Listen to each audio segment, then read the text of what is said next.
پیارے باپا جان، آپ کی بارگاہ میں یہ میرا سوال ہے کہ ہم لوگ مدرسہ میں پڑھاتے ہیں، تو جب گھروں میں قرآن خوانی کے لیے جاتے ہیں تو قرآن خوانی پر یعنی کہ اپنے مدرسے کی طرف سے، اور اس کے بارے میں کچھ لوگوں کو دیکھا بھی ہے کہ کہتے ہیں کہ جی ہمارے لیے یہ کھانا پکائیں تو ہم آئیں گے، کیا پکائیں گے، کیا کھلائیں گے، یوں کرنا کیسا ہے؟ کسی کو اس طرح کہنا، اور کیسے قرآن پاک پڑھنا چاہیے ہمیں؟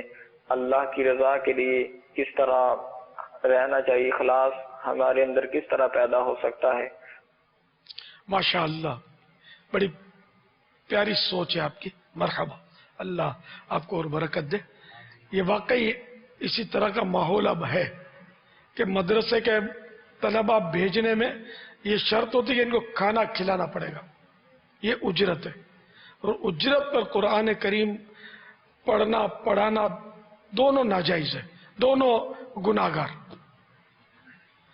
اب پڑھنے گئے اور اگر یہ ہے کہ انڈر شوٹ ہے کہ کھانا تو کھلانا ہی پڑے گا، نہیں کھلائیں گے تو یہ مولانا پھر برا بھلا بولیں گے،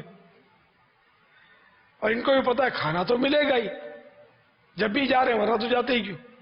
تو ایسی صورت، یہ دلالتن بولتے ہیں اس کو، انڈرسٹوڈ، ایسی صورت ہے جب بھی اجرت ہے یہ بھی ناجائز ہے۔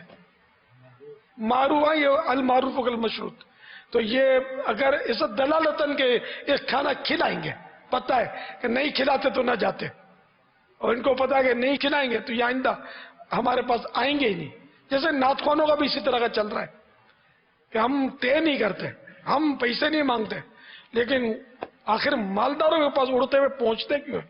بعض لوگ غریبوں کو کیوں بولتے کہ میرا گلا بیٹھ گیا اور 2 رات سے تھکا ہوا ہوں؟ یعنی کوئی مالدار بلائے، کوئی پیر صاحب بلائے، پیر صاحب کے پاس اڑتے ہوئے جائیں گے کہ پیر صاحب کے تگڑے مرید بعض اوقات موجود ہوتے ہیں،